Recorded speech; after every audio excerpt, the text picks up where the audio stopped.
తెలంగాణలో ఉండేటువంటి ఆడపిల్లలు జరుపుకునేటువంటి అతిపెద్ద పండుగ బతుకమ్మ పండుగ.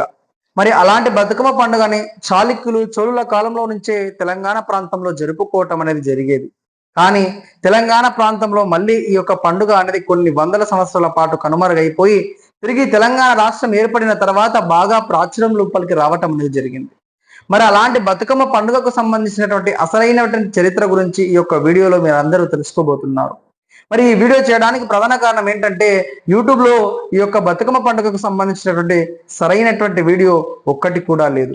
అందుకోసమే ఈ యొక్క బతుకమ్మ పండుగ పైన మీ అందరికీ ఒక మంచి అంశాన్ని మీ అందరికీ పండుగ సందర్భంలో తెలియజేయాలన్న ఉద్దేశంతో ఈ యొక్క వీడియో చేయడం అనేది జరిగింది. కాబట్టి మీరు అందరూ తప్పకుండా వీడియో లోపలికి వెళ్ళడానికంటే ముందు వీడియో కింద లైక్ చేయడం మాత్రం మర్చిపోకండి. ఇలాంటి మంచి మంచి వీడియోస్ కోసం మన ఛానల్ని తప్పకుండా సబ్స్క్రైబ్ చేసుకుంటారని ఆశిస్తున్నాను. ఇక ఆలస్యం లేకుండా బతుకమ్మ పండుగకు సంబంధించినటువంటి చరిత్ర గురించి, దాని వెనకాల ఉన్నటువంటి అసలైన నిజాల గురించి మనం ఈ యొక్క వీడియోలో తెలుసుకునేటువంటి ప్రయత్నం చేద్దాము. మరి బతుకమ్మ పండుగ, దీనిని తెలంగాణ ప్రాంతంలో ఆడపిల్లలు జరుపుకునేటువంటి అతిపెద్ద పండుగగా మనం పేర్కొంటాము. మరి ఈ బతుకమ్మ పండుగని ఎందుకోసం జరుపుకుంటారంటే, మనకు చారిత్రక కాలం నుంచి రకరకాల కథలు ప్రాచుర్యంలో ఉండటం అనేది జరిగింది. అందులో ఒక కథ ఏంటంటే, చాళుక్యుల కాలంలో ధర్మంగదుడు అనేటువంటి ఒక రాజు ఉండేవాడు. ఆ యొక్క రాజుకు దాదాపు 100 మంది కొడుకులు పుట్టడం అనేది జరుగుతుంది. పుట్టిన ప్రతి బిడ్డ కూడా పుట్టిన మరుక్షణమే చనిపోవటం అనేది జరిగింది. ఇలా చనిపోతున్న క్షణం లోపల 100 మంది తర్వాత ఆయనకు పుట్టినటువంటి బిడ్డ ఒక ఆడబిడ్డ. ఆ పుట్టిన ఆడబిడ్డ చనిపోరాదన్న ఉద్దేశంతో ఆ యొక్క ఆడబిడ్డకు బతుకమ్మ అనేటువంటి పేరు ఆ యొక్క రాజు పెట్టడం అనేది జరుగుతుంది. ఆ విధంగా ఆ బతుకమ్మ అనే పేరు పెట్టడం ద్వారా ఆ పుట్టినటువంటి ఆడబిడ్డ బ్రతకటం అనేది జరుగుతుంది. ఆ సందర్భంగా తెలంగాణ ప్రాంతం లోపల ఆ యొక్క తల్లి పేరు మీద గన తెలంగాణ ప్రాంతంలో ఉండేటువంటి రకరకాల పూలతోటి బతుకమ్మ రూపాన్ని తయారు చేసుకుని ఆ యొక్క పూలని పూజించటం అనేది జరుగుతుంది. అందుకోసమే బతుకమ్మని పూల పండుగగా కూడా మనము పేర్కొనటం అనేది జరుగుతుంది. ఇలా బతుకమ్మకు సంబంధించి రకరకాల కథలు మనకు బాగా ప్రాచుర్యంలో ఉండటం అనేది జరిగింది.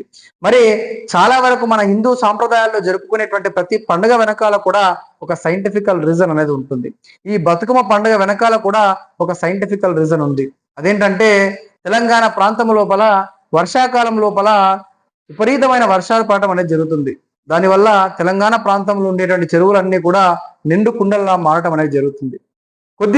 ఆ యొక్క వర్షాకాలం లోపలనే మనము వినాయక చవితిని కూడా జరుపుకోవటం అనేది జరుగుతుంది. ఎప్పుడైతే తెలంగాణ ప్రాంతంలో వినాయక చవితిని జరుపుకొని ఆ యొక్క వినాయకులను తీసుకుని వెళ్ళి మనము ఈ యొక్క నదులలో కావచ్చు, వాగులలో కావచ్చు, ఆ యొక్క వినాయకులని అందులో వేయటం అనేది జరుగుతుంది. అవి నిజానికి మట్టి వినాయకులు అయినప్పటికీ కూడా ఎంతో కొంతవరకు ఆ యొక్క నీళ్లు అనేది కలుషితం కావటం అనేది జరిగేది. మరి అలా కలుషితమైనటువంటి నీరు తిరిగి పరిశుభ్రంగా మారాలంటే అందులోపల కొన్ని రకాల ఔషధాలు కలపాలి. మరి ఆ కాలంలో ఔషధాలు లేవు కాబట్టి ఔషధ గుణాలు కలిగినటువంటి ఈ యొక్క పూలని పూజించి 9 రోజుల తర్వాత తిరిగి చెరువులలో, నదులలో మనము ఈ యొక్క బతుకమ్మలని నిమజ్జనం చేయటం అనేది జరుగుతుంది.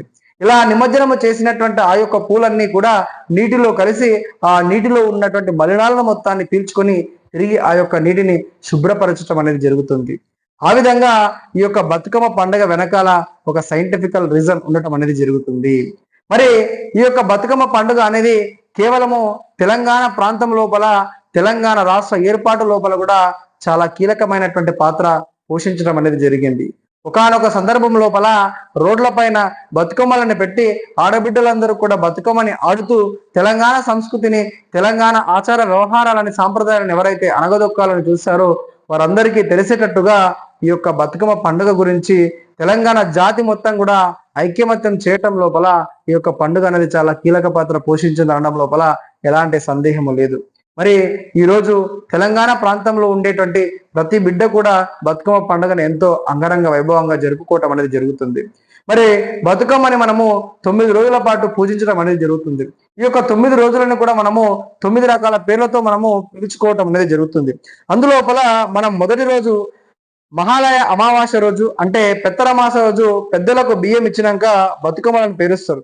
ఈ రోజునే మనము ఎంగిలిపూలు బతుకమ్మ అని పిలుస్తారు. ఈ రోజు నువ్వులు, బెల్లము, చక్కెరను పలహారంగా పెడతారు. రెండవ రోజు అటుకుల బతుకమ్మ అంటారు. ఈ రోజు పప్పు, బెల్లం, అటుకులను ప్రసాదంగా చేస్తారు.